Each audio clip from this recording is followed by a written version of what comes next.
Welcome to another episode of Trek in the Valley, the non-encyclopedic Star Trek The Next Generation recap and rewatch podcast. I am Adam Ordall Quinnell, and I'm here as always with my co-host with the Mo-host. Hey, what's up, everyone? It's Al Hirt here. How's it going? Mr. Al Hirt, how you doing, buddy? Just chilling, man. Chilling. We just recorded last week's episode. That was good. But we were covering, though, actually. Sorry, I didn't mean to interrupt, but we were covering how this new season is just going to be more hits. That's what I was going to ask. Than duds. How, your impression so far of season 3 has been good. It's been favorable. Yes. Good. What was the first one again? The first one was, we didn't even talk about it. This is a peek behind the curtain. This is our second chance at this. Evolution. Remember Evolution? The crew fights for survival when a mysterious force attacks the ship. We both gave it 3.5s. Okay. But last week's episode, the Ensigns of Command, you did a 3.5, I did a 4. So I'm trending up. But I just feel we're getting into other characters now. I see the potential. Yes, the finale of season 2, which I thought it was all right, but it was like, we're finally not closing the book, but like the end of a chapter for Riker, Yeah, the Riker clip show kind of seems like we've figured Riker out for now. They're going to get the new black and red uniforms for season 3. Isn't it just Kirk split, right?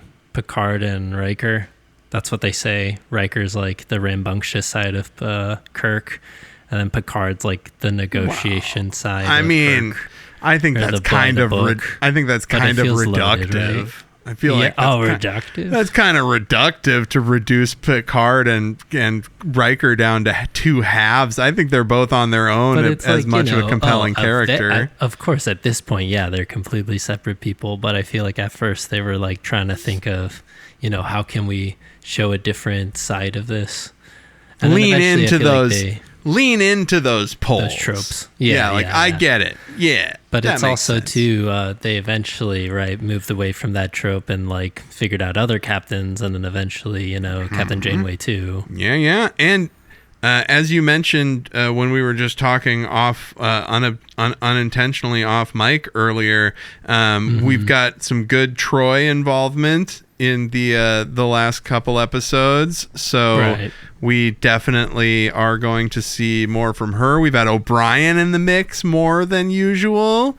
He was playing the cello last week in the Ensigns of Command. That was fun. We're seeing more slice of life too, aren't we? Absolutely. We're getting a little bit more behind the scenes. I think we had a poker game already maybe in this season. I think the poker game was with Pulaski. Oh yeah, it was with Pulaski. You are correct. But they'll probably hang out with Crusher at some point. We'll see. Yeah. So something I've been meaning to ask you. Did you do anything for 7/10 day yesterday? Oil Day. Oh no! Actually, did you know that I actually went the Thursday before. See. So that's funny because I went to pick up a little something last week when they were doing a 4th of July sale at the same spot. But if you ever have an off the charts location near you, definitely check them out. They did 50% off. And it seemed like they were a little bit understaffed. We waited in line in like a hot sunlit entryway for a while. Understaffed, classic. But here's the thing, no, like maybe that's people were on break or whatever. It's cool. The point is, I wasn't super compelled to complain, but maybe in another world I would have. But there was this guy in front of us who did complain to the guy in front of him. They were like, he was talking shit, and it was I was so uncomfortable, and you could tell the guy he was talking to wasn't really giving it back to him. Oh, and it's like the worst because you can't just get out of line, right? You gotta stay there and stay put. Well, and also I was starting to get I should have grabbed a mask from the car. We're in a super tight space in this little entryway. I'm fucking triggered. I'm all kinds of fucking triggered, or getting like space stuff, and then the dude was just a dipshit, and I wanted to pat the guy on the shoulder and be like, motherfucker, you're about to get the cheapest fucking most amazing weed you've smoked in forever, or you're gonna get a fucking edible for nothing, dude. It is Like you used to have to know some asshole. Like you used to have to know some fucking dipshit who sucked and would maybe come over to your place sometime in the next 3 fucking days. And so you should somewhere. You should pay some fucking respect, dude. But we're in line, like in a well-lit place with security, and there's those line dividers. Don't see that at somewhere where you're getting weed every day. It's totally fine. It was totally fine. But yeah, don't complain about stuff when you're in the world's greatest situation where you're about to get your drug dealer friend idiot never was like, it's 50% off today because of the calendar. Like, I don't give a shit about Dab Day. Like 420 is cool. 420 is cool because places go all out, but like Oil Day, Dab Day, it's just like, oh fuck, dispensary, you're gonna do 50% off that. I guess I'm into Oil Day now. It's also to the got a couple of vapes, excitement from the 4th to kind of just out, and the U.S. did get out of the World Cup too. So wasn't paying attention to Belgium. I think we lost 4-1, but it's fine. You got 4 years, Adam. So I mean, I don't give a fuck, dude. FIFA could suck a shit, but no. It's so funny how every 4 years everybody's like, FIFA's corrupt. Oh that's God. Just no. I mean, like believe me, happens again. Believe me, the people who who represent like unions and shit in the cities where they happen, they're dealing with it all year for 4 years, every year, like. But I'm not gonna do that again. We already popular too. We already talked about it. We did talk about a couple episodes. World's bad. But but it could be a Star Trek episode. Where they're trying to like figure out some treaty or negotiation. So they do FIFA. They want to build this. They're trying to save this highway or not build this highway. And they want to build it for the games or something. Yeah, right. Absolutely. That could probably be one. You never know. Absolutely. Speaking of though, people not moving. Right. So strange. That brings us to before. Mm-hmm. Oh, go ahead. What were you gonna say? No. I was gonna say that brings us to the what I remember. Oh, the first official segment of the week. What does Al remember? It is so loud now in my earbuds since I fixed it. Oh my God. Anyway, Al, this week, I'm just shell-shocked from that. What does Al remember from this week? This should be an easy one. This is This is season I don't have it up here. This is season 1. Wait. This is Star Trek The Next Generation.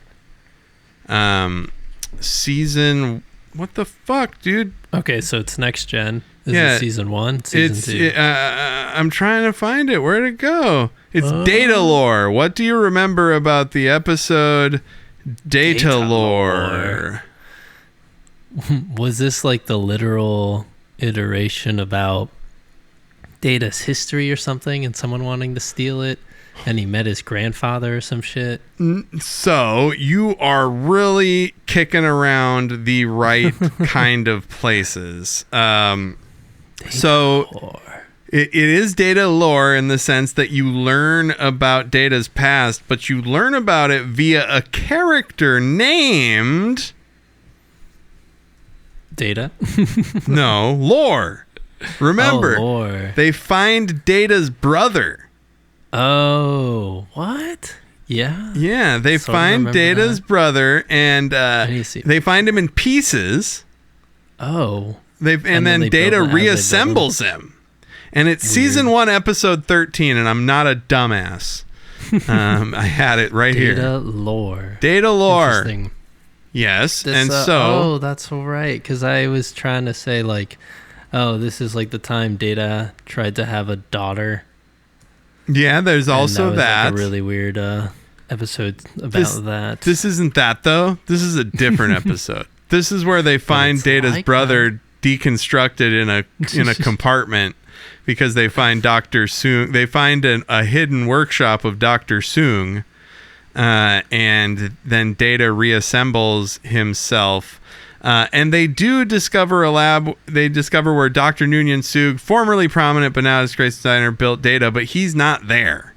It's just Data. It's just Data finds Lore, puts them back together.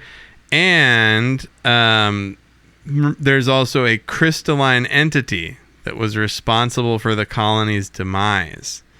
And it's like expanding, and it looks is like some snowflake. So Lore is going to replace Data, and in the big fucking confrontation at the end with the crystalline entity, Data doesn't immediately respond when Picard says, "Make it so." Yes. And that's how Picard knows. Something is going on. Lore runs around. Wesley, Dr. Crusher. Lore doesn't joke with Geordi either, right? Yeah, he doesn't. Geordi and Data are starting to be friends. He doesn't joke with Geordi or anybody else. He's definitely not Data. And it's pretty easy to tell. This felt like kind of, remember when I guess Kirk swapped and went to the other universe or whatever, and there was a villain. He was kind of the villain of the week. Kind of felt like that. Right. Now, also, I like that. And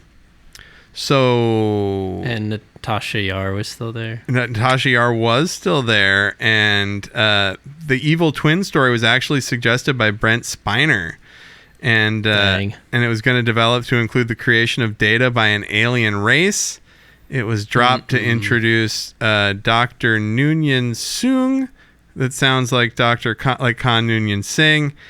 Now, and this not Doctor. We don't meet Dr. Sung. We just meet Lore.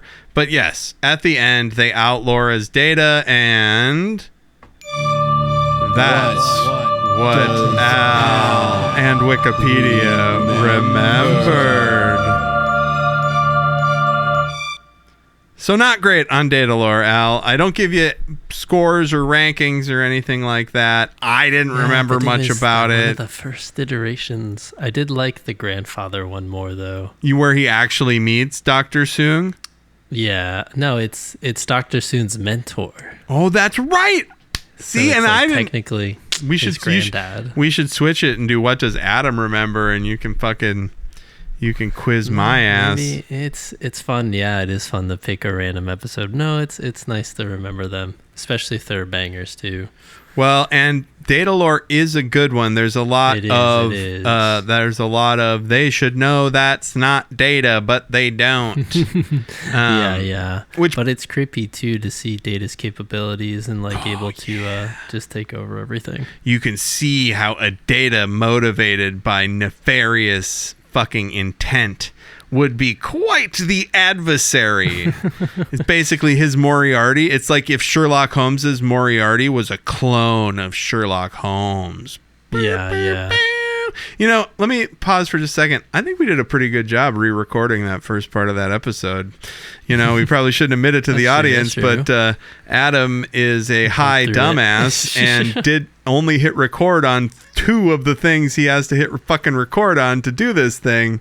And I think we got it back, and that brings us to the MEAT of the episode. This is the cream filling of the Bismarck, and it did it good. They're like, whoa, there's more cream than you would expect. Usually it's just a little cream. And don't you hate it when it's like the Long John, but the cream is only on one side? Like, I don't usually even like cream donuts, but you eat dry donut. If you're gonna cream my donut, what's happening? Let's get a fucking even distro of cream end to end. Like, that's if society can get one thing fucking right, please, end to end fill on a donut. This week we're talking about season 3, episode 3 of Star Trek: The Next Generation. This is titled The Survivors. It was written by Michael Wagner, and it was directed by Les Landau, and it aired on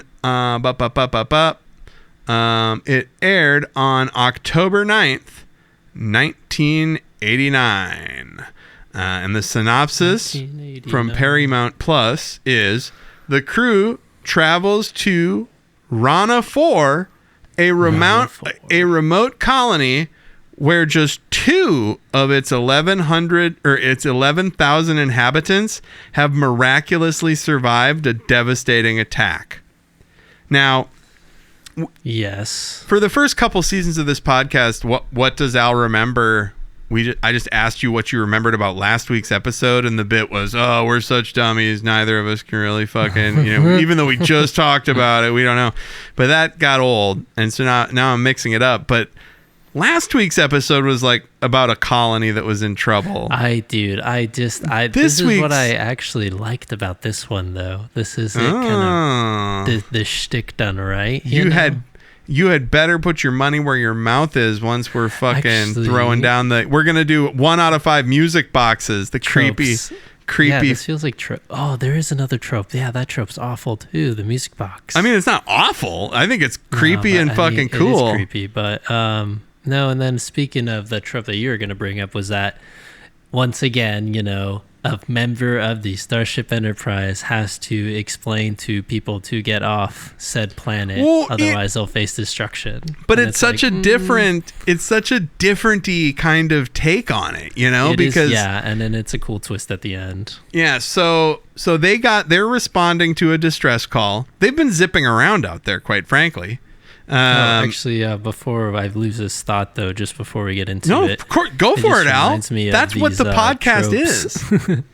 These tropes, though, I went recently to see Toy Story 5. Ooh. There was 3 animated movies back to back, all had the trope of like a bigger, different world, and they all had to go into it and then had to save the thing in that different world, and it happened 3 times. One was like animated by the people who did the Mitchells and versus the Machines. Sure.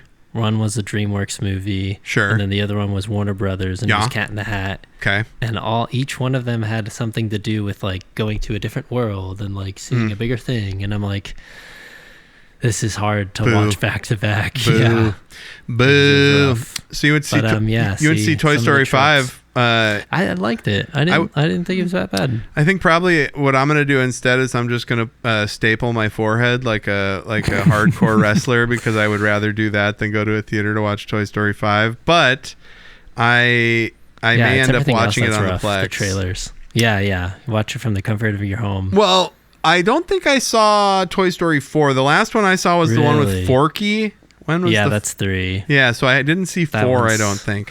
See, that's like Avengers Endgame. It's like that was such a peak. You can't really come back from that. It's like, I knew, man, it's tough. I knew in my heart, because 4 is all right, and then 5 is picking it up. So it's like everybody kind of rolls their eyes, and it's like, god damn it, they got away with it again, kind of deal. But anyways, so I'm gonna have a question for you if I remember at the end of this when we're talking about this episode, because there's just one plot point that I cannot fucking figure out. So of course. So they've got a distress call. For 3 days they've been traveling to this the Rana system, and they get there and Picard's like, keep us on the outskirts. And there's no life signs anywhere. There were 11,000 inhabitants in the colony, and they can't find any of them. There's nothing there's no ships within sensor range or anything like that. They put the planet on the main viewer, and they magnify like gray hills, crater after, like, it's not even craters. Yeah, you're right. It's just like, it looks like a mountain, like they're scaling a mountain, but it's the ground. There's no scan for survivors, or they do scan for survivors, but they don't detect any water or anything like that. Yeah, exactly. No bodies of water. And then as they're approaching, Deanna Troy's like, Captain, there's supposed to be 11,000 on this planet. I can't feel anyone. I can't sense anybody there. Well, where the fuck? And now there's just all rocks. And then, of course, Wesley Crusher, who's less annoying this season, I'm willing to admit. He's filling the role of the, hey, I just got to be the employee and not get my shit. Even though even though Will Wheaton is mad at the people in Dearborn fucking lib. I'm not gonna besmirch Wesley now. Though, the Traveler. So the Traveler. Yes. Wesley finds some signs of something, and then in this amazing HD remastered shot, it shows this tiny little plot of land that's in all this desolate waste that looks like green and has like a house and stuff on it. And then fucking Crusher calls it.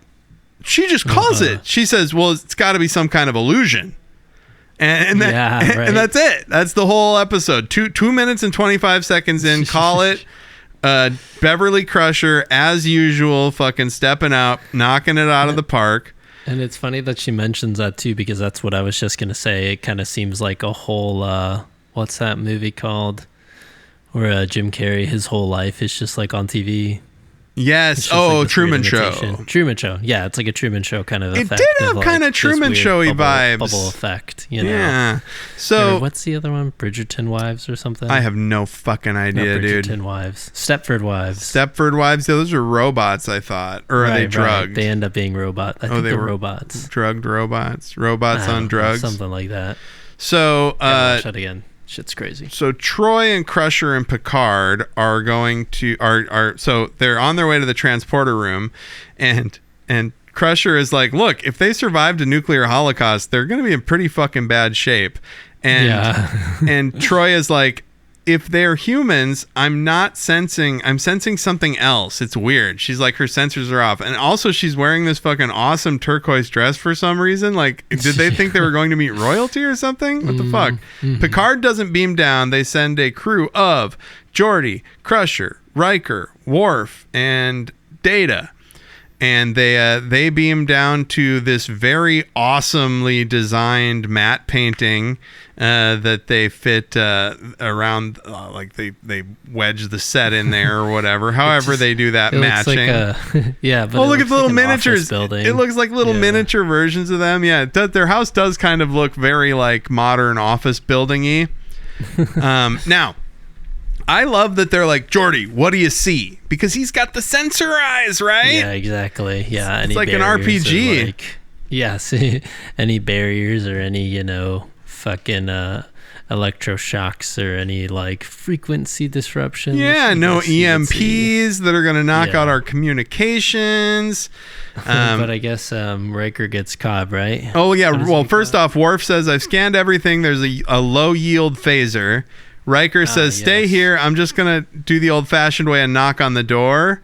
And then, Geordi says, there's something concealed under the surface. He gets caught with a foot snare. Riker goes up and he bonks the pole that's got the foot snare on it. And how did you not see that pole? Flies up. Was that pole under the ground? Are we to believe that that pole shot out of the fucking ground? Doesn't make a lot of sense. It's a big mechanism to make a lot of noise. But yeah, as he's in the foot snare, we see this old man come out. An old guy comes out with a phaser, and they're like, we're a rescue party. He's like, we don't need rescuing. And this guy we find out his name is Kevin. It's played by John Anderson, who's like a fucking old school character actor from a bunch of stuff. He was in Psycho.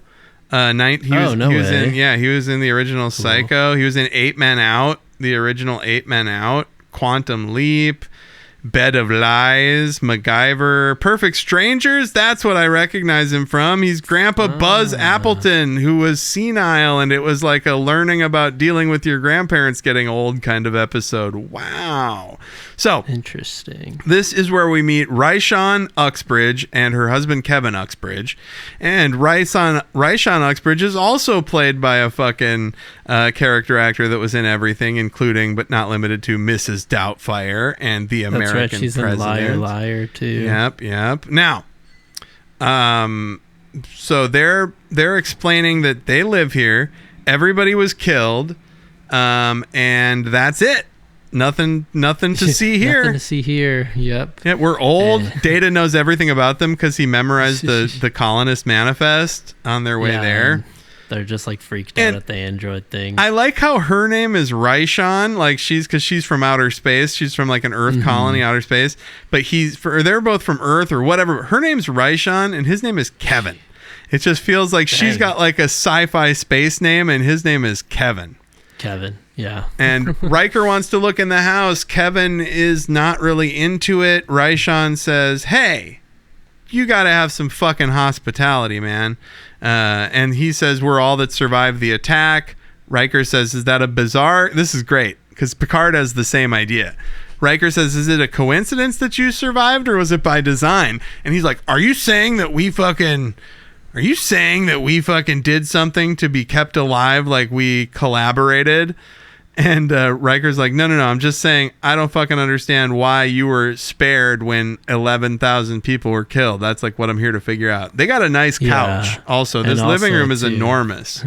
No, and also too, it was just very suspicious from the get-go, and dotting I's and crossing T's of like, why are these people staying alive? But speaking of the nice house, I guess I found this little fun fact on the IMDb. The Uxbridge household, it's a home in Malibu. Ooh. I guess it was built in 1981 by the architect Ellis Gelman for his own use. Wow. And for Star Trek use, I guess. Built his, and eventually for Star Trek, he's like, what, do you have a list of other stuff it's been used in? No, not really. No, that's okay. I'm sorry. I'll edit that out. No, you're fine. There is a great exchange between Worf and Kevin, where he says there was an act of trying to stop us with a non-functioning weapon was an act of unmitigated gall, and he goes, I like gall. Worf has got a lot of personality. I think he's a very good, funny character. Data finds the music box that's like a snow globe with no snow in it, that's got two little figures dancing. And what happens with this music box? It's playing a distinct song. Yeah, and it starts to like echo and do this weird reverb and delay thing in the speakers, and then it cuts to Deanna Troi. On the ship? What? She already has a panic look in her face, like, what is going on? What? But she's on the ship. Implying that, she's going to hear the same melody too. What the hell, though? And it's just like, I don't know, it's annoying, or it's just annoying enough, But she's on the ship. And the music box is on the planet. How the fuck could she be? Oh my god! And it's like, that can't be good, whatever it is. So they're saying, "Hey, let's get back to the ship, and we'll figure stuff out." And she says, "I'm fixing tea." He says, "We gotta go." And then he says, "Hey, I'm going to allow you guys time to pack, but then we got to get the fuck out of here." Now this is where I'm confused. Seriously. Who sent the distress call? Like, how? Like, if this happened 50. If this happened 50 years, if this happened years ago or whatever, oh, that's right, he did. Not he didn't do the distress. It's his wife, right? Or somebody, but somebody during the combat. Yes. And the message, it's like message in a bottle kind of thing. Maybe like it took so long to get out there. Or no, this all just happened 3 days ago. Because he, because he said, I've been a human for 50 years at the end.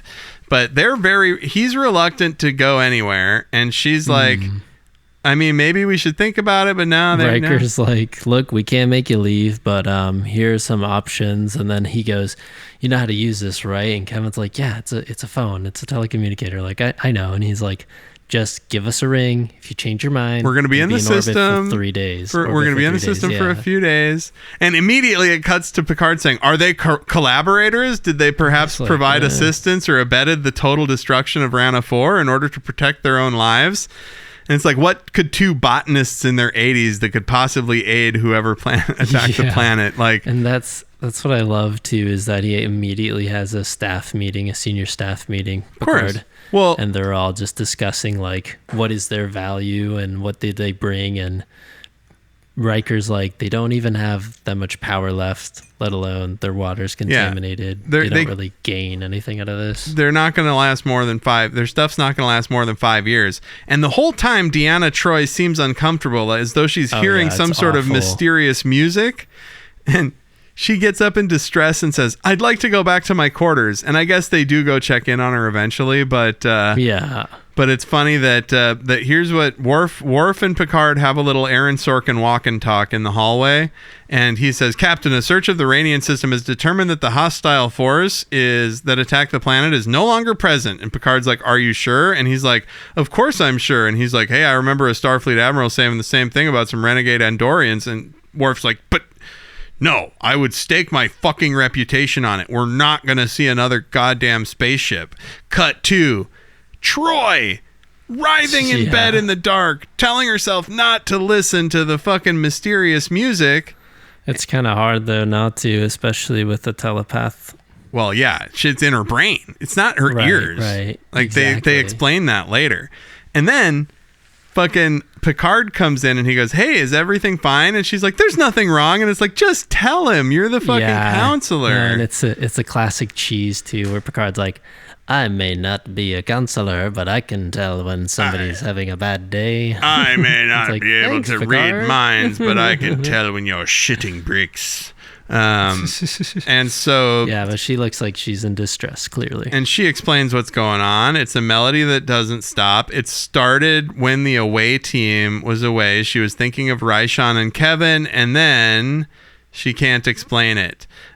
He's like, "Hey, take a pill and go to sleep. If you have to, take 2." And then She was just about to reveal the whole plot, though, I feel. right, it's like Crusher already fucking called it, but we got to watch 40 fucking more minutes anyway. True. So now Worf looks like why does Worf have egg on his rigid face, Al? Because there's a ship coming in. What? But he and said they he'd see it stake on his the whole bridge. He said he'd stake his whole reputation on it not being there. What the fuck, dude? Unbelievable. So now they got this ship, and Worf says, "I cannot explain this, Captain." The ship's heading for the planet. They send a message to the ship saying, "Hey, lay off the planet." Then the vessel shoots some very low power, 40 megawatt power fucking shots at them. And then Picard shoots a shot over their bow. And here we go. Picard initiates pursuit. And they're chasing this ship. Tell me a little bit about this ship chase, Al. It's riveting. Oh, yes. So as they're like trying to close in on this gap, because I guess what Geordi's trying to match their acceleration. They're trying to catch up with this ship. But Yeah, Wesley but then it notices that what's going on. It disappears. It just doesn't it cease to exist? No. It matches their speed perfectly. No matter how they increase the exact amount, like 9.3 or whatever, they get all the way up. It's just kind of always ahead of them, no matter what. Yes, right? and Picard starts to have the same kind of thought that I did. Like, this seems like it might be bullshit. And and it's the fact that it can just know how fast the other ship is going, I guess. Maybe. Who knows? And to match it so quickly, too. It's all very fishy. So they head back to the planet. Like, let's go back, yeah. And then, boom! Picard and Worf beam down, and there's Raishan and Kevin working in their garden with some sort of futuristic gardening shit. And what little helpful device is Picard delivering to them? What is it? A matter replicator. A replicator. Like, it's kind of like a budget version of what we have on the ship. Like, but you'll be able to have food and water and all the necessities that you need. If you're gonna stay here on this planet where where evil aliens might come back and kill you all, at least you should not have to drink fucking tainted water or eat like a chicken that's got a fucking disease. But it's that funny stubbornness, too, of that trope of the old man. And he's like, "We don't need it." And his wife is like, "No, oh, shut up. Kevin, you're being weird." Like, it's so funny and sweet. We'll talk about this more at the end, innocence. I think. But, spoiler alert, we know that she's not real and whatever, right? But isn't it funny that he remade her so accurately that she still disagrees with him? Like, he's not controlling her thoughts, At least it's how powerful he is. Yes, and that I will save for the end because there's a very cool thing that happens. But we cut back to the ship, back in Troy's quarters. All the lights are off, like she's dealing with a migraine, but it's not a migraine. It's this goddamn waltz music playing in her head. Crusher's like just rubbing her, like, I don't know what to do. Yeah, Crusher's like, got. Just keep describing it, please. Yeah, she's like, I can put you to sleep, and she says it'll follow me into my sleep. Oh, jeez. She can't go to sickbay because she wants to fucking stay in her bed. And she says, I can give you something that'll even block out dreams. And she's like, it's not a dream. It's real. It's fucking real. Dun, dun, dun. And then they tell Picard learned, this is a great camera move at 20 minutes and 50 seconds in when Raishan is like walking around them telling the story of how she met Kevin. And she's like, he agreed to marry me 2 hours after we met. And it's like, that's kind of fishy too. Yeah. They ask, why did you leave Earth? And she's like, you mean why did two old fuckers like us leave Earth? Yeah, right. She was like, I just wanted to create excitement in our life and strengthen our relationship, and I guess it did. So yeah, she's like, we wanted to fall in love again, and we got to. And there you go. Like, this shit's crazy. I mean, 11,000 people died, and you guys survived. And then they describe the battle. The fires lit up the sky. The ground never stopped shaking. Picard's like, it's just so strange that you all survived. All that stuff happened, and yet here you go. You survived. You got a good yard. And you don't know why. Yeah, she says, we don't know why we survived. And he goes, really? You don't know why? And she goes, no, we don't. And he goes, really? And she goes, no, we don't. And he goes, Kevin, really? You don't know why you survived? And so they say that they chased this ship away. And Kevin goes, the ship's not coming back. And he goes, oh, you sound pretty certain of that. And he's like, well, I don't want my wife to be fucking scared, you twat. I don't know. Very, very, very cool shit. It's obviously... Yeah, but it's kind of dark, too, because, Picard goes at the end, he's like, hey, well, I mean, ma'am, you obviously kind of give a shit about these 11,000 people. Like, what did you do back then? Well, and she's like, well, I wanted to fight, but... I'm gonna stay with my husband. Yeah, because he is a pacifist. That's important. He says he's not gonna kill. And she said, well, she would have, but she stood by him. Kevin grieved for the others. He's a very gentle man. I wanted to fight, but I stayed with my husband. Right. And she's like, I'm frightened, but I'm not gonna leave my husband. We got Troy.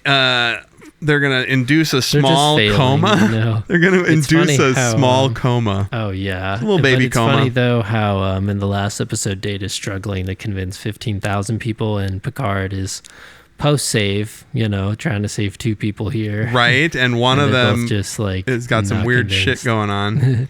Yeah, it's kind of beautiful, though, how, they probably could have spaced these episodes out, especially since they're back-to-back, but still, colony saving things, yes. Yeah, I do like how this is framed, too. Well, so now the fucking ship is back, and Riker's like, is it just me, or does it look meaner than before? And then this ship just absolutely fucking fucks the Enterprise up, knocks their shields down with one massive lightning blast, thermal damage on the hull. They shoot it, nothing hits it. They're just getting absolutely wrecked. And the ship gets between them and the planet. And then once the Enterprise leaves, the vessel just stays in orbit, and that's it. Right. It doesn't chase them, and Picard and Crusher now have a minute to breathe and figure out what's going on with Troy. Yeah, but as they're leaving, too, Riker's like, "What's going on, though? What about those 2 on the planet?" And Picard's like, I don't think they're in danger. And he's like, really? And he's like, let's just leave. You'll see in Act 4. Right. He's like, you'll figure it out. Actually, Act 5, you'll figure it out, Riker, when we do. So Picard and Crusher and Troy are just standing over, Picard and Crusher are standing over a sweaty, half-conscious Troy. And Picard is like, keep us away for a few hours, and then take us back to the planet. And this time, nothing is going to lure us away. Yeah. And then they go back. And Worf is saying, sir, the sensors still say there's no spacecraft here, and he goes, forget your previous error, Worf. There's no way you could have prevented it. It's like, oh, Picard's figured it all the fuck out. Yeah, he's like, this is kind of broken. And Worf's like, what are you talking about, sir? Picard tells Riker that the ship responds to Raishan and Kevin's wishes for some reason, and Picard and Worf beam down, and Raishan and Kevin are doing a waltz to the music of the music box, right? And Picard goes, "Oh, you're surprised that I'm here. The first time was understandable, but why are you surprised now? Unless you didn't think you'd ever fucking see me again." And Dun, dun, dun. right? And he goes, "I promise you, when we leave this house, we'll never set foot anywhere, but the Enterprise will remain in orbit over the planet until you die." So basically, Picard's going to call his bluff. He says, he's like, honestly, we are meant to protect you, and you are members of the Federation. no matter what you want. As long as so he's like, so as long as I live, I am going to protect you and stay in orbit of this goddamn planet. Right? And he goes, "I know my rights." And he goes, "Your rights? What about Raishan? Is she in favor of being left here?" And he asks her to come to the Enterprise again. She says she's going to stay with Kevin. And he goes, "Why didn't you fight?" And he goes, "I'll never do violence, not for her, not for anyone." He says, "Would you do violence to protect her?" And he says, "No, never." And that's then Picard says, "Well, it's my sworn duty to protect you, so we're gonna go do that." And then, seriously. And then they're like, "Are you sure you want to fuck around with this right now? The crew, like, the shields are still down. We don't have weapons working yet. Is there something wrong with the sensors?" And Picard's like, "None of that shit matters. That's true. The enemy ship is here, and it's ready to go." Yeah, but he's explaining to them, to convince them to get off. He's like, "There's some weird entity that went after us. Our ship's damaged. A lot of my crew's injured, and it's making my telepath lose her mind somehow." Yes, good catch. So he's good like, catch. "This is why you need to get out, because our shit's in danger. We don't know how long we're going to stay in orbit, but we're going to stay in orbit, damn it." So he was basically telling Kevin, without telling him, "You're fucking us up, whether you think you're doing violence or not, man. I got a crewman who's seriously messed up telepathically because of something that is doing something around here, Kevin." And Picard's like, "Let this fucking thing come. It's not going to attack us." And then it looks like the ship is going to attack it's going to attack Raishan and Kevin's house. And Picard's like, "We're not going to fucking do nothing. We're just gonna sit here." And they do nothing. And the ship just shoots one rocket right at Raishan and Kevin's house and destroys it, because Picard said, "We're not going to leave until you are dead." No, Worf goes, "The house has been obliterated, sir." Just said that on the screen on my you said it. That's awesome. And then they scan for survivors. There are no survivors. Picard says, "Mr. Worf, prepare a photon torpedo and fire at the enemy vessel when ready." And they do, and the enemy vessel explodes, and that's it. They're like, "Huh, okay." And Riker breaks it down, and Picard, they say, "Hey, well, they're dead. There's absolutely nothing left to do here. We've surveilled the planet. There's nothing left for us to do here." And Picard says, "Move us into higher orbit, so we can't be seen by an asshole from the surface. And then we're just going to watch the planet." And Riker says, "What are we watching for?" And Picard says, "Nothing, everything. I'll be in my ready room." Yeah, no, Crusher asked that. Wesley asked that because he's the one, I guess, scanning. What are we looking for? Yeah, I don't have my audio anything. on. I don't know. I don't really care. Shooting blind. And Picard's like, "I'll just be in my room."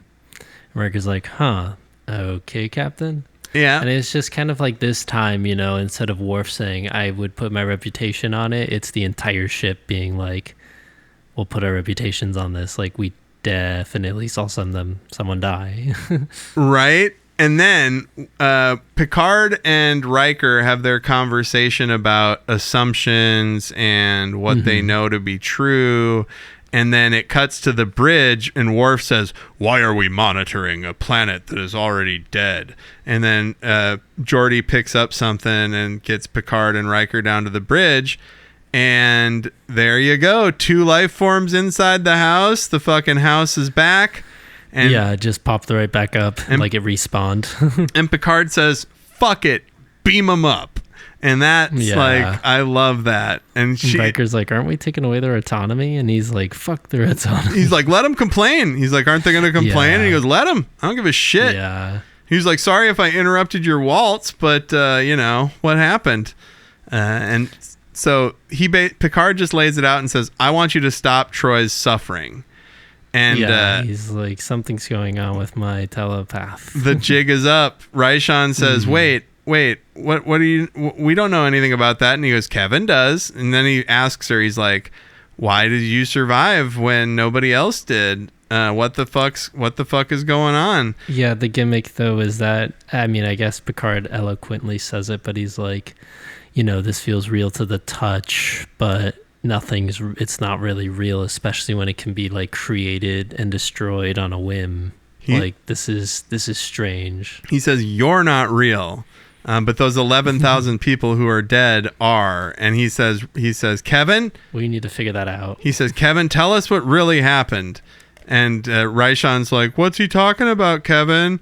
And then Kevin goes, just fucking tell her, Picard. And Picard says, in every respect, you're a real person with your own mind and beliefs, but you're a recreation of this fucking super strong space being. And then boom. And she's like, what? She disappears. And so tell me about Kevin, Al.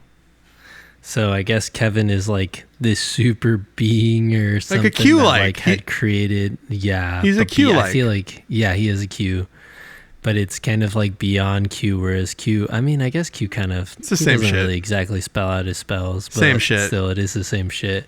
But it's more of the attack and the whole revolution did happen.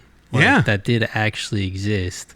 But in the twist, when we thought that his wife had left or stayed with the husband, turned out the wife left to fight. And she left to fight and died everybody else. She died. Yeah, and he was like, I don't know why I couldn't convince her. Like, I was really disappointed and sad. And Picard was just kind of like, this felt like a scene from, an interrogation room with like a detective and like the killer and stuff. And he couldn't, because of his nonviolence, he couldn't do anything to stop. He refused. And we'll get to that. I want to, so hold off on that. We got a few minutes left. Right, that's the fucking big raddest. That's the best reveal of the season so far, almost. I fucking love it. Yeah, seriously. It's Rick and Morty style fucking big. The guy disappears. He doesn't explain who he is yet. He just disappears. And Crusher's like, I think I know where he's going. She goes down to Troy's quarters. He's standing over Troy. He says she's sleeping. I took the music from her mind. And he's like, she was beginning to sense who I really was. I've lived as a human for over 50 years, but I couldn't hide from her. That's why he distracted her. Yeah. She's suffered because of my pride and selfishness. It will not happen again. So then Picard comes in and he's like, here you are, you little fucker. So he is like an entity that like was in human form for fun. He's then the Dowd. To fall in love with a girl. Yep. And then he was like, then we got old. Then we moved to this planet. The revolution happened. He says, we're the Dowd. We live through the universe as I am a Dowd, an immortal being of disguises and false surroundings. I fucking love that. I have lived on this galaxy for many thousands of years. Although until today, no one has known my true identity. And so here's the thing. They lived a good life together, him as a human. Yeah. And then the Kershon show up, these aliens, right? He says, no, I'm not going to fight. They kill everybody. Yeah. And he says, I could have destroyed them with a mere thought, but I did not do so. Yeah, and Crusher was just like, you could have done something, but you didn't do anything about it. And he says, I will not kill, but he didn't have to kill. He could have just sent them far away. Yeah, but he was like, I mean, I didn't stop them just like how I didn't stop the Enterprise. The Husnock. Yeah, he said, I tried to fool them just like I tried to fool you, but it only made them angrier and more cruel. Yeah, and also, too, the way he was saying that, how he wished he could have died with her and stuff, and it's like this whole immortality kind of being a god thing of being like, you want things that end. It's kind of a cursed life. Yeah, like a vampire, like Vampire Lestat. Like you just, like time is just so irrelevant.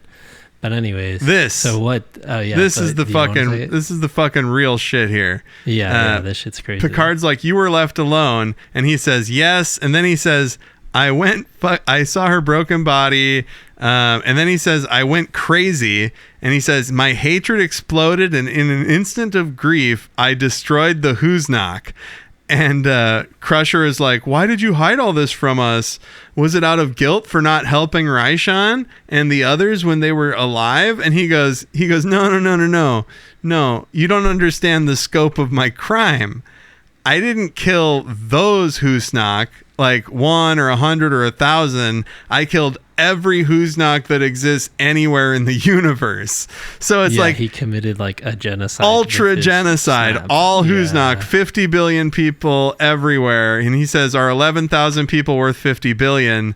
And he's like, the sin I tried so hard to keep you from learning is this, that he actually killed them all. And it's so funny because Picard's like, that sucks, but we don't have a fucking law for a crime that big. We don't have it was kind of like this sick look on his face of like, we don't really have any like prisons or things or punishments for something that fucked up. So I guess you're just gonna stay here with your ghost wife on the planet? And it was honestly like them trying to, I don't know, just get the fuck out of there. And Riker was like, is there anything we can do, Captain? And Picard's like, just gotta leave him alone. Well, and that's the other thing. Like, it was so fucking creepy. Effectively, nothing changed. Right. You know, they just showed up and found this guy who's all crazy. They can just X-nay that planet, though. You know how like they put a big sign around it, like they've done in the past. Quarantine it. Yeah, quarantine it or something. Yeah, so we people know don't fly by there quarantine. by mistake. And I don't know. It's kind of like there's plenty of planets like that. Maybe the God planet or something. Yeah. I guess all the gods fade away. He says, we leave behind a being of extraordinary power and conscience. I'm not certain if he should be praised or condemned. But he should be left alone. Only that he should be left alone. Good on ya. That's creepy. And that was The Survivors. Al, what did you think, buddy?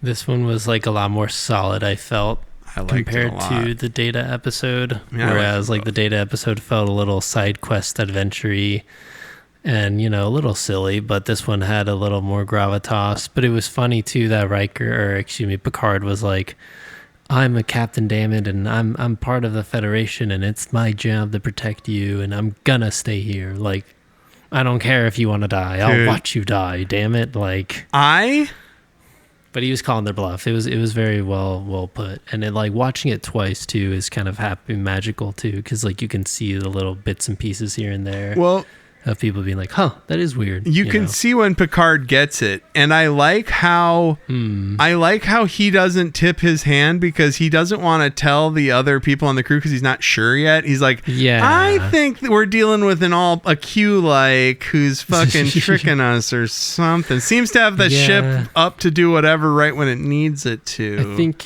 what triggered me as suspicious too was that they're a bunch of old people and they weren't like, what use do they have of being alive to these attackers, right? But it's also the fact they were so like, you know, paranoid of letting Riker into the house. I just think from the get-go I was like, that is kind of weird, but that's what's nice. You don't know why. And then like when he admits to this whole like genocide that he made, it was just kind of like a Black Mirror Twilight Zone thing, right? What like, a twist. The horrible thing already happened, so it's like, I mean, like Picard said, he's like, I mean, you are kind of punishing yourself, recreating your wife all the time and stuff. Well, I did read a creepy fun fact too, actually, one last lay it on me. No. I've got something else to say too after that. John Anderson, I guess his wife had died recently when he was working on that episode. That's why he feels like so like forlorn. He fucking killed it, honestly. Oh, good job, John Anderson. But that fucking sucks. But yeah, but it's like him. Well, it's just like, you know, you would recreate and try to live out those days again and again and again and again and again, right? What I would have asked if I was Picard is, why didn't you just recreate all of the 50 billion people you killed? Since you have limitless power and stuff, why wouldn't you just recreate all of them? And they never really explained that. They never explained that. Like, you could just... And they don't get into the revolution and stuff, you know? It makes it seem like it was instant, like, Data's issue, you know? Yeah.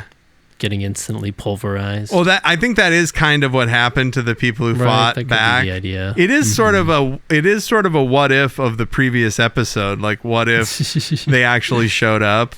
But I think that's the magic too, though. You don't know. I loved it. It's just like, oh, they're wiped, like they're gone. Well, so Al, how many 1 out of 10 music box domes, music box snow globes, 1 out of 5, not 10? I would say 3.7. 3 points. I'm gonna round up to 3.75. We gotta have some orderliness. It was good. Yeah, it just wasn't like so better than last week, punch. but not great. Yeah. There was missing one more thing. I don't know what, but something that could have pushed it over. Well, actually, that ending was definitely, that was a good twist. Oh, dude. I just felt it was like, as soon as they left, the way you said it, you're like, nothing really happened. And it's like, yeah. Yeah, they just found pieces are in the same places, but. I mean, so that's why I gave it a 4, because I thought it was very good. I thought that it would have been maybe a lesser score, but the reveal at the end that the guy's a genocider, it's fucking crazy. I wouldn't have really saw that coming. Why didn't he just snap his fingers and bring everybody back to life? We'll never know because we can't ask him. Yeah, it's like the guilt. I don't know. Maybe he's punishing himself. It is like a Black Mirror episode where there's a Christmas special where they find like this guy and they're trying to go through his memories and try to remember try to, goad him on to remember a memory of him like committing a crime.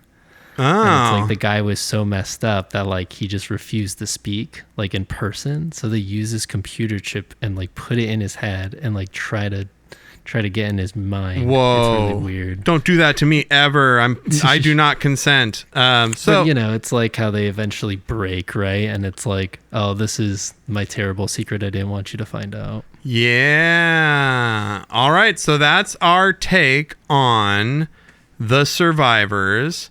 That brings us to our final segment of the week. Captain, Adam and Al are recommending things. I repeat, Adam and Al are recommending things. What do you got for us, Al? I don't know. I mean, I guess there's like this, there's this guy named Bonobo. Ooh. He's pretty good. This song called Fire on the Water, I guess, is a new single I've been listening to. What genre? What kind of music? It's kind of like house. Laid back house. Cool. Is there like a hook, a vocal hook? I guess so. Nah, sort of. It's more like introspective kind of shit. Neat. Well, cool. Yeah, like when you're at the big, more polished. When you're at the big rave for a couple days, you get that introspective fucking house it's set. For the commute too. Yeah. There you go. When there's just stable lights and stuff. Right on. That's what I would say would be the context live. You got it in the car when you're driving to work. Yeah, I don't know. It's like, you know how I always say there's the arena music and stuff. Yeah. And like there's really polished good stuff, and then there's people that are just beyond that scope, and it's like, oh, they're like musicians. It's like if there wasn't electronic stuff, they would have used other things already. Yeah, like Skrillex. Skrillex is that. He does all does all the instruments. But yeah, so they're just like beyond, right? I am going to break form. So that was Bonobo. And what was the name of the track? Fire on the Water. Fire on the Water. Now, I'm going to break form, and I'm just going to say, hey, if you haven't watched Ghost in the Shell yet, you have to go fucking do it. Because yeah, that's a great movie. The show that I recommended last week. The other show, yes. I'm going to recommend it again and say, if you haven't watched Ghost in the Shell yet, Al, you should have. I mean, you haven't had the time to watch it. We recorded right after, but yeah. So watch Ghost in the Shell. It fucking rips. And next week we will be back with Who Watches the Watchers. Oh, this one's I actually really not Who Watches the Watchmen. Is it Alan? Did Alan Moore write this? What the fuck? There's a specific character actor too in this that I really love from Tim and Eric. So shit! Is it David Liebe Hart? Yeah. Oh, it is. I knew it. Yeah, I think so. Yeah. All right. Well. So come back next week. Do everything in the bumper. Leave us a review. Goodbye. Peace. Bye. 172. Trek in the Valley is brought to you by Adam Ordal-Quinnell and Al Hirt. The theme was produced by Al. The episodes are engineered by Adam. You can email the podcast at trekinthevalley@gmail.com, or you can search for us on Bluesky and Facebook as Trek in the Valley and follow us over there. Please be sure to like, subscribe, rate, review, whatever you do on your podcast apps. It really helps us out. And never forget, always explore strange new fucking worlds.